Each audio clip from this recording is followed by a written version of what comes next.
Moi, je suis malien, mais je suis né à Niamey et j'ai passé mes 10 premières années au Niger. Donc, c'est un pays que je connais bien. C'est un pays qui a eu un homme d'État exemplaire, visionnaire, Séni Kountché.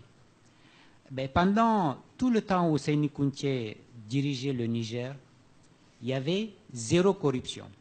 Parce qu'il donnait l'exemple. Voilà, parce qu'il donnait l'exemple. Si vous vous amusez à proposer à un policier un billet, il vous amenait et vous enfermait. Ben, ces mêmes policiers nigériens aujourd'hui, si vous ne donnez pas de l'argent, vous ne passez pas. Parce que Séni Kountché n'est plus là. Donc je pense que, comme les panélistes l'ont dit, il faudrait un réarmement moral, mais surtout, il faudrait une... Moi, monsieur le ministre, je ne suis pas assez optimiste comme vous pour dire qu'il faut qu'il y ait une prise de conscience de la classe politique actuelle. Pour moi, cette classe politique, elle a échoué. Les élites. Des élites, ok, très bien. En tout cas, cette classe politique, aujourd'hui, elle a échoué.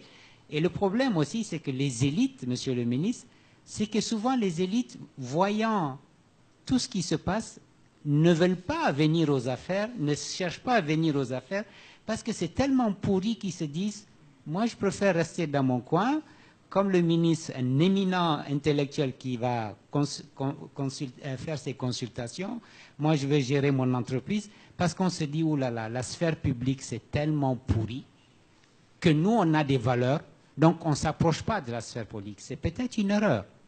C'est peut-être une erreur, c'est pour ça que là aussi, effectivement, les élites, en tout cas au Mali, ont démissionné. Et quand les élites démissionnent, qu'est-ce qui se passe?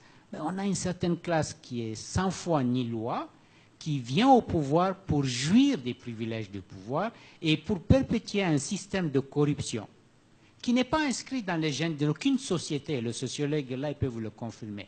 Aucune société n'a les gènes de la corruption, du désordre, de l'indiscipline. Ce n'est pas vrai. Et d'ailleurs, nous, les Maliens, Serge, quand on va à Paris, on va à l'aéroport de Bamako, c'est nous. C'est la pagaille.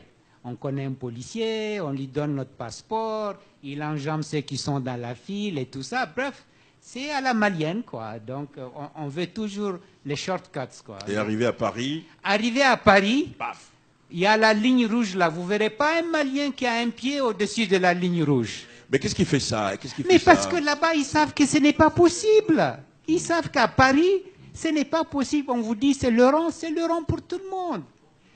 Qui est fou? Quel est le Malien fou qui va donner un billet de 10 € à un policier à Paris? Est-ce que ça existe, ça? Ça n'existe pas. Mais comment faire alors le Bing Bang? Mais alors là, ça c'est tout un programme. Si il y a 3 heures, on peut en débattre. Amadou Pateba a une expression que j'aime bien. Il dit pour s'en sortir, il faut la communion des crânes. Alors, si on fait cette communion des crânes, ça donne quoi? Qu'est-ce qu'il faut? Il faut... Ou pas les cash? Non, Serge, oui. Encore une fois, on revient au leadership. Quand même, on dit où va le Mali, on est dans le mur.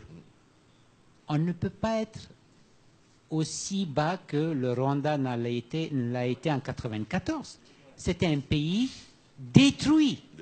800 000 morts. Je ne sais pas si vous imaginez 800 000 morts. Hitler, il a mis 5 ans pour massacrer 5-6 millions de Juifs. Au Rwanda, ils ont massacré 800 000 personnes en 3 mois. 3 mois. 10% de la population détruite, partie. Mais c'est un pays aujourd'hui qui est la fierté de tous les Africains. Pourquoi? Parce qu'il y a un leadership. Est-ce que ça vous donne envie de faire de la politique? Serge, j'ai une entreprise avec des employés et tout ça. Alors non, pour être plus sérieux, pour rebondir dans le sens de ce qu'a dit le ministre Wan, je pense qu'au Mali, les élites, quand je dis les élites, ceux qui ont reçu l'éducation malienne, moi je dirais, la bonne éducation, ne pourront pas faire l'économie peut-être de venir dans l'arène politique, dans l'arène publique, je dirais, même pas politique, publique, gérer nos entreprises, faire des consultations. Je pense qu'aujourd'hui, ce n'est plus suffisant. Peut-être qu'il faut aujourd'hui que les élites se fassent entendre, que les élites aujourd'hui essayent de venir à des postes pour pouvoir changer la donne. Mais Serge, ça commence d'abord par la tête. Le jour où on aura un Kagame, un Rawlings, un Ben Ali à la tête du Mali, le Mali va changer. Le Mali va changer.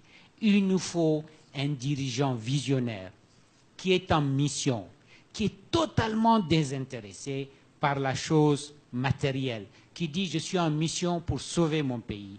Et je vais tirer avec moi toutes ces élites-là qui sont dans les coins, qui ne veulent pas se mouiller parce qu'ils trouvent que c'est trop sale, ils ne veulent pas venir. Je vais regrouper autour de moi ces élites et je veux changer mon pays. Mais pour ça, il faut un leader visionnaire.